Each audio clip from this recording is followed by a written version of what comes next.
तो hello guys, जैसे आप एसबीआई का mobile banking app YONO SBI app को यूज करते हैं। अब जैसे आप यहां पर अपने मोबाइल में योनो एसबीआई ऐप को ओपन करते हैं, आपको यहां पर इस तरीके का एरर प्रॉब्लम देखने को मिल रहा। Access locked, your access has been permanently locked for multiple incorrect MPIN password attempt. यानी जैसे अगर आप एसबीआई का mobile banking app YONO SBI app को यूज करते हैं और आप गलती से बार बार रॉन्ग एमपिन एंटर कर देते हैं, तो जो भी आपका एक्सेस है वह यहाँ पर लॉक हो जाता है। अब जैसे आपका एक्सेस लॉक हो जाता है, उसके बाद आप एसबीआई की ना ही मोबाइल बैंकिंग को यूज कर पाएंगे, ना ही इंटरनेट बैंकिंग को यूज कर पाएंगे, क्योंकि जो भी आपका एक्सेस है लॉक कर दिया गया है। अब आपको इसको अनलॉक कैसे करना होगा? तो जैसे अगर आपका यहाँ पर एक्सेस लॉक हो जाता है तो इसको अनलॉक कराने के लिए आपको यहाँ पर अपनी ब्रांच विजिट करना होगा, वहीं से अनलॉक हो पाएगा। तो जैसे हमको भी इस तरीके का प्रॉब्लम आ रहा था। अब ऑनलाइन यहाँ पर जैसे एक्सेस लॉक हो जाता है तो अनलॉक नहीं होगा। उसके बाद जैसे हम यहाँ पर अपने एसबीआई की ब्रांच गए,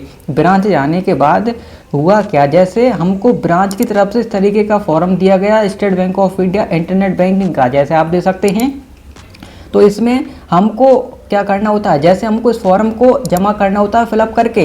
तो जैसे सबसे पहले ऊपर अपना ब्रांच नेम एंटर करना होता है, उसके बाद एप्लीकेंट नेम में अपना नेम एंटर करेंगे और यहाँ पर आपको अपना अकाउंट नंबर एंटर करना है एसबीआई का, और यहाँ पर डेट ऑफ बर्थ एंटर करेंगे, ईमेल आईडी एंटर करेंगे, टेलीफोन नंबर में अपना मोबाइल नंबर एंटर कर देंगे। उसके बाद एप्लीकेंट सिग्नेचर में जैसे हमको यहाँ पर अपने सिग्नेचर करना होता है, बस इतना करना होता है। और हमने इस फॉर्म को फिलअप करके जमा कर दिया। जमा करने के बाद उसके बाद होता क्या है, जैसे यह जमा हो जाता है तो कुछ मिनट बाद आपके रजिस्टर्ड मोबाइल नंबर पर एक रेफरेंस नंबर आता है। लेकिन जैसे हमने 5 से 10 मिनट वेट किया, लेकिन हमको रेफरेंस नंबर नहीं मिला। फिर हमने बैंक वालों से बोला, जो भी ब्रांच वाले होते हैं, हमने उनसे बोला कि जैसे हमने इस फॉर्म को जमा कर दिया, हमको अभी तक कोई रेफरेंस नंबर नहीं मिला है। तो उन्होंने बोला कि आप क्या करें, आप अपना ई-केवाईसी सर्टिफिकेट निकलवाएं। तो उसके बाद हमने क्या किया, जैसे हम नियर जन सेवा केंद्र पर गए, वहाँ से हमने ई-केवाईसी वाला जो सर्टिफिकेट है निकलवाया। जैसे आप देख सकते हैं इस तरीके का होता है। तो जैसे आप यहाँ पर ई-केवाईसी सर्टिफिकेट निकलवा लेंगे तो आपको क्या करना है, यह आपको तभी निकलवाना है जब आप उस फॉर्म को जमा कर देते हैं, आपको रेफरेंस नंबर नहीं मिलता है, तो ही आपको ई-केवाईसी सर्टिफिकेट निकलवाना है। जैसे हमने ई-केवाईसी सर्टिफिकेट निकलवाया तो एप्लीकेंट सिग्नेचर में हमको अपने सिग्नेचर करना होता है, बस इतना करना होता है। तो उस फॉर्म के साथ हमने यह भी अटैच कर दिया, हमारे 2 फॉर्म हो गए। उसके बाद होगा क्या, जैसे अगर आप उस फॉर्म को जमा करते हैं तो आपके रजिस्टर्ड मोबाइल नंबर पर रेफरेंस नंबर आता है, नहीं आता है तो आप ई-केवाईसी सर्टिफिकेट निकलवाते हैं।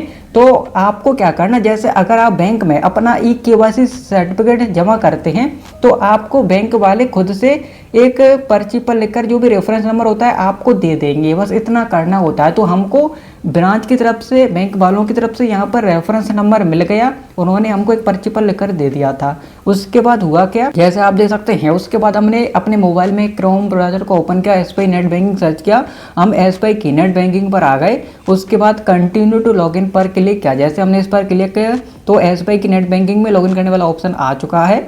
लेकिन हमको क्या करना, अभी हमको लॉगिन नहीं करना है, लॉगिन करने के लिए आएंगे तो नहीं होगा। तो जैसे कंटिन्यू टू लॉगिन पर क्लिक करें तो आपको नीचे फॉरगेट यूजर नेम और लॉगिन पासवर्ड का ऑप्शन दिया जाएगा, आप इस पर क्लिक करेंगे।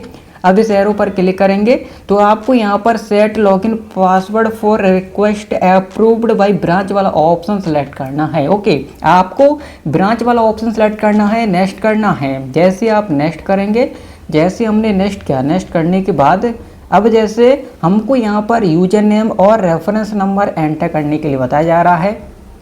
तो यूजर नेम में आपके एसबीआई की नेट बैंकिंग का जो यूजर नेम है एंटर करेंगे, रेफरेंस नंबर वही एंटर करेंगे जो आपको ब्रांच की तरफ से मिला है, और कैप्चा में जिस तरीके से कैप्चा लिखा हुआ सेम तरीके से एंटर करेंगे, सबमिट करेंगे। तो जैसे ही हमने अपना डिटेल एंटर करके सबमिट किया, उसके बाद हमारे रजिस्टर्ड मोबाइल नंबर पर ओटीपी आता है, ओटीपी एंटर करके कन्फर्म किया। कन्फर्म करने के बाद जैसे यहाँ पर नया लॉगिन पासवर्ड क्रिएट करने वाला ऑप्शन आ चुका है। तो अब यहाँ पर आपको क्या करना है, आपको यहाँ पर नया लॉगिन पासवर्ड क्रिएट कर लेना है।